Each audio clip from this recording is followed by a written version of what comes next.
অল্প আয় মানে অনেক বেশি কষ্ট হবে তা কিন্তু নয়। অল্প আয় মানে হচ্ছে একটা সঠিক পরিকল্পনা, সঠিক বাজেট, সঠিক চিন্তাধারাই কিন্তু পারে অল্প আয়ের সীমিত সংসারও কিন্তু সব কিছু ম্যানেজ করতে। হ্যালো এভরিওয়ান, আসসালামু আলাইকুম।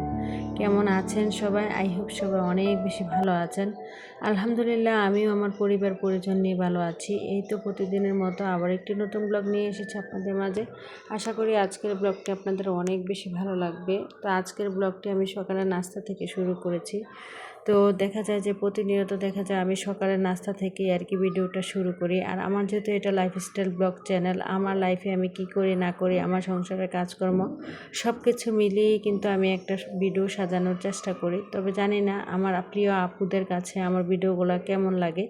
তবে ভিডিওর ভিউজ দেখলে, লাইক দেখলেই কিন্তু বোঝা যায়, মনে হয় আমার ভিডিওগুলো আমার আপুদের কাছে একটু পছন্দ হয় না। আসলে আমার ভিডিওতে আমি সবসময় চেষ্টা করি রিয়েল কোনো কিছু দেখানোর জন্য। আসলে আমার যা আছে তা নিয়েই কিন্তু আমি সন্তুষ্ট থাকার চেষ্টা করি, বা সেগুলো দিয়েই কিন্তু আপনাদের মাঝে আমার ভিডিওগুলো উপস্থাপন করার চেষ্টা করি, রিয়েল কোনো কিছু। আসলে আপনাদেরকে যে আমার শো আপ করার মতো বা গর্জিয়াস লাক্সারিয়াস জীবনযাপন লাইফস্টাইল দেখানোর মতো আসলে কোনো কিছু নেই।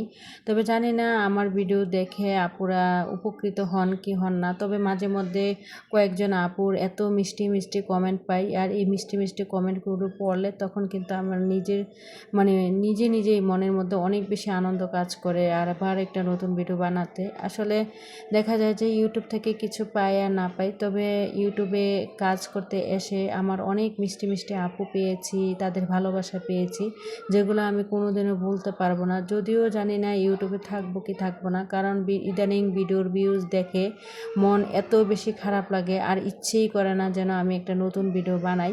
দেখেন, আগের 2টা ভিডিও দিয়েছি, ভিডিওতে কোনোই ভিউজ নেই। 2টা ভিডিও কেন, আজ 6 মাস যাবৎ আমার চ্যানেলে কোনো ভিউজ নেই। যে চ্যানেলটা একটু একটু করে তিল করে আমি গড়ে তুলেছিলাম, সেই চ্যানেলটা একদমই নষ্ট হয়ে গিয়েছে। তবে কেন হয়েছে, কী কারণে হয়েছে আমি কিছুই জানি না। তবে আজকে অনেক বেশি কষ্ট নিয়ে আপনাদের মাঝে কথাগুলো শেয়ার করি। আর চ্যানেলে না, আর ইউটিউবে কাজ করব না, কারণ একদম মন ভেঙে গিয়েছে আমার। আর ইউটিউবে কাজ করার মতো মন মানসিকতা কোনো কিছুই নাই। তবে বলতে পারি না আর কোনো নতুন চ্যানেল খুলবো কিনা বা আবার এইখানে ফিরে আসবো কিনা।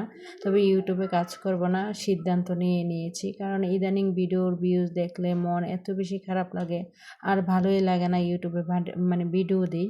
কারণ যেই একটা চ্যানেলে প্রতিনিয়ত ভিডিও দিলে 1K, তারপরে দেখা যায় যে কম হলো 500 ভিউজ হতো, আর ওই চ্যানেলটা যদি এখন 100 জন ভিউজে চলে আসে, তাহলে বলেন আপনাদেরই বা কেমন লাগবে, বা আমি যে কোন একটা ভিডিও বানাতে গেলে যে আমাদের কত বেশি কষ্ট হয় একমাত্র আমরাই বলতে পারবো। আর আমি প্রতিটা ভিডিওর মধ্যেই কিন্তু আপনাদের আপুদের কিছু না কিছু উপকারী বা কোনো না কোনো টিপস, সংসার কীভাবে অল্প বাজেটে অল্প খরচে সংসার চালানো, বিভিন্ন রকমের টিপস দিয়ে থাকি। আশা করি ভিডিওগুলো কিন্তু আমি আপুদের উপকারের কথা ভেবেই কিন্তু বানাই, কিন্তু জানি না কেন ভিডিওগুলোতে এমন হচ্ছে। আমার চ্যানেলটা একদমই নষ্ট হয়ে গিয়েছে, আর মন মানসিকতা নেই চ্যানেলে কাজ করার বা ইউটিউবে কাজ করার। যাই হোক, আজকের ভিডিও টাইটেল আর থাম্বনেল দেখে হয়তো বুঝতে পেরেছেন, মধ্যবিত্ত পরিবারে অল্প খরচে পুষ্টি চাহিদা পূরণ করে কিভাবে টাকা সঞ্চয় করবেন, সহজ কিছু টিপস আজকে আপনাদের মাঝে শেয়ার করব।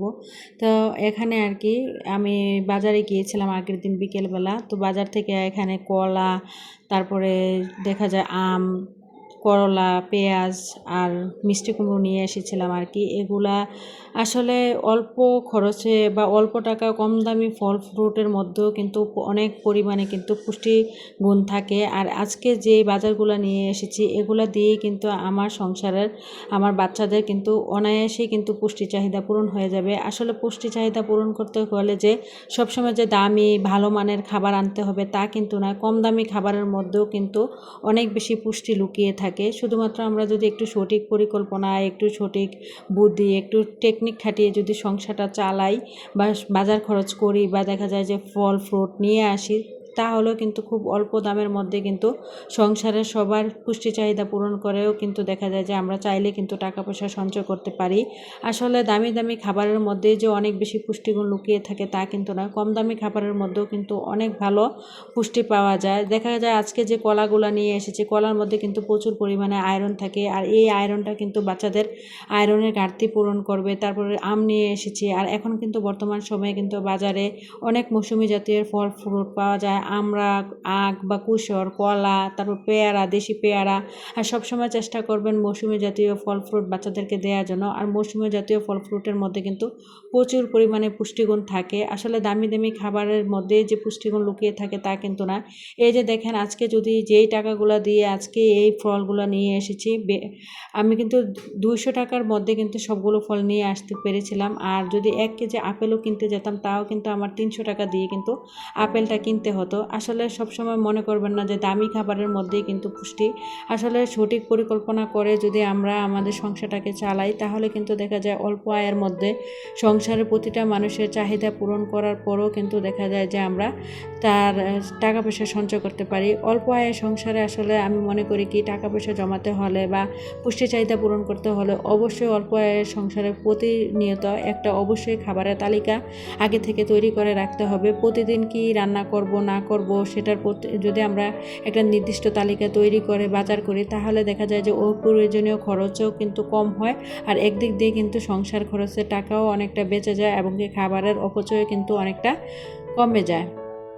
দামি খাবার মানেই কিন্তু পুষ্টিকর খাবার তেমন নয়, অল্প দামের খাবারেও কিন্তু অনেক সময় অনেক বেশি পুষ্টি থাকে, যেমন ডিম, দুধ, তারপর দেখা যায় যে শাক সবজি, ছোট মাছ, মৌসুমি ফল, এইসব খাবারের মধ্যে দিয়েও কিন্তু পরিবারের প্রতিটা মানুষের কিন্তু আপনারা চাইলে পুষ্টি চাহিদা পূরণ করতে পারেন। আর এই খাবারগুলো কিন্তু আমাদের প্রতিটা মানুষের জন্য অনেক বেশি গুরুত্বপূর্ণ। প্রতিদিন আপনি না পারলেও একটা যদি ডিম খান, 1 গ্লাস দুধ খান, একটা পেয়ারা খান, তার মধ্যেই কিন্তু প্রচুর পরিমাণে আয়রন, পুষ্টিগুণ, ভিটামিন সি, ভিটামিন ডি সব রকমের ঘাটতি কিন্তু আপনারা এই ফলগুলোর মধ্যেই পেয়ে যাবেন, এই অল্প দামের খাবারগুলোর মধ্যেই পেয়ে যাবেন। আসলে আমরা শুধুমাত্র একটু বোঝার কারণে একটু বুঝে শুনে চলি না দেখেই কিন্তু দেখা যায় যে আমরা বুঝতে পারি না আসলে কোন কোন খাবারে কোন গুণটা বেশি আছে। আমি মনে করি কি দামি দামি খাবারের চেয়েও কিন্তু মৌসুমি জাতীয় বা দেশীয় জাতীয় ফল ফ্রুটের মধ্যেই কিন্তু অনেক পুষ্টিগুণ থাকে। দেখা গিয়েছে 1 কেজি আপেল যদি কিনতে যান তাও কিন্তু বাজারে 300 টাকা, 1 কেজি মালটা কিনতে গেলেও কিন্তু 300 থেকে 350 টাকা।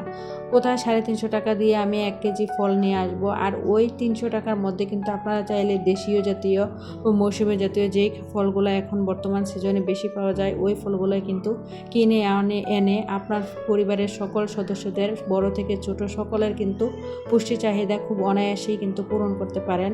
আসলে আমি মনে করি মধ্যবিত্ত মানেই হচ্ছে খুব সীমিত আয়ের সংসার, আর এই সীমিত আয় দিয়ে সীমিত টাকা পয়সা দিয়ে কিন্তু পুরো মাসে সংসার চালিয়ে বাচ্চাদের লেখাপড়ার খরচ চালিয়ে তারপরে কিন্তু দেখা যায় যে তারপরেও কিন্তু আমাদের পরিবারের প্রতিটা মানুষের পুষ্টিগুণের কথা বা পুষ্টি চাহিদা পূরণের কথা কিন্তু মাথায় রাখতে হবে।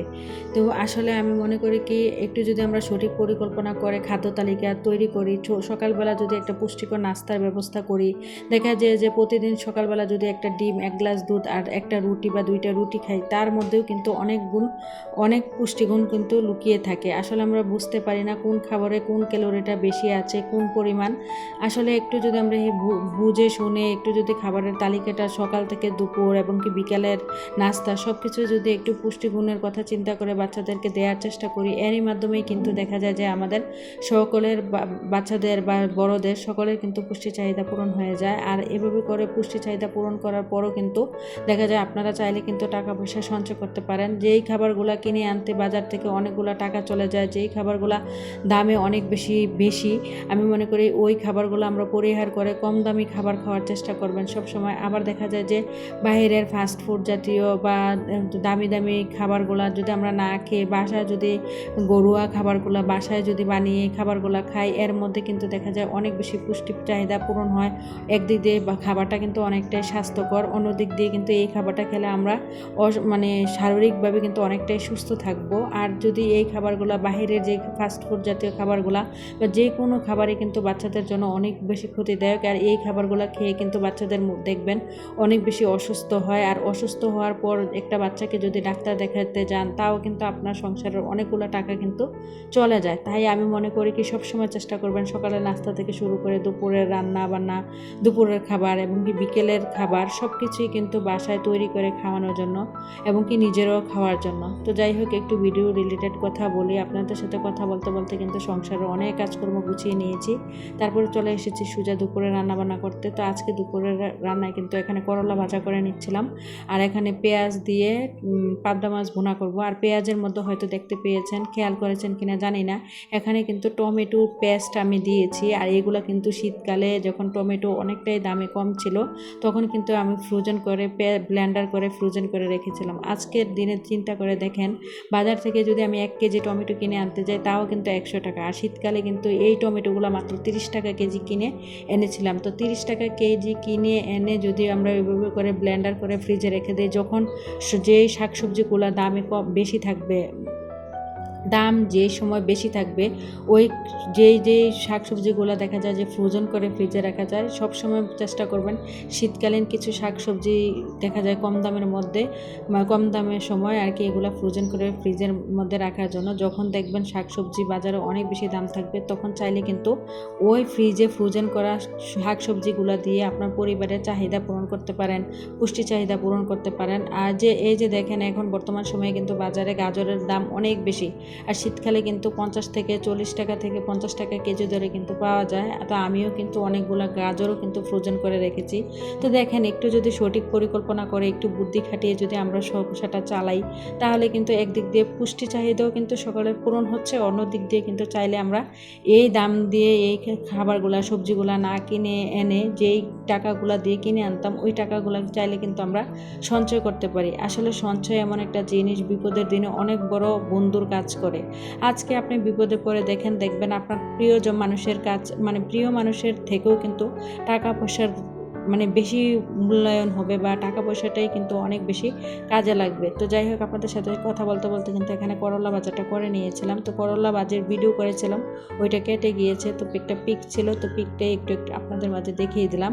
আর এখানে কিন্তু পাবদা মাছটা ভুনা করে নিয়েছি। তো যাই হোক, আসলে আমরা একটু যদি সঠিক পরিকল্পনা করে একটু গাইডলাইন একটু যদি বুদ্ধি আর টেকনিক খাটিয়ে সংসারটা চালাই তাহলে কিন্তু অল্প টাকার মধ্যে সংসারটা চালিয়ে অল্প টাকার মধ্যে সবার চাহিদা পূরণ করে, পুষ্টি চাহিদা পূরণ করে, একটু একটু করে টাকা পয়সা বিপদের কথা চিন্তা করে টাকা পয়সা সঞ্চয় করে রাখি, তাহলে দেখবেন ওই টাকাগুলোই কিন্তু বিপদের দিনে আমাদের অনেক বড় অবদান রাখবে বা বন্ধুর মতো কাজ করবে। তো যাই হোক, আপনাদের সাথে কথা বলতে বলতে ভিডিওর প্রায় শেষ পর্যায়ে চলে এসেছি। জানি না কোন কোন আপু ভাইয়ারা এখনও আছেন, যদি ভালো লেগে থাকে আপনাদের কাছে অনুরোধ রইল প্লিজ একটা লাইক দিয়ে দেখবেন। আর যারা নতুন আছেন চ্যানেলটি সাবস্ক্রাইব করে পাশেই থেকে যাবেন, পাশে থাকা বেল বাটনের অল অপশনটি প্রেস করে দেবেন, যাতে করে আমি কোনো নতুন ভিডিও ছাড়ার সাথে সাথে আপনাদের কাছে নোটিফিকেশন চলে যায়, আপনারা সময় সুযোগ করে দেখে নিতে পারেন।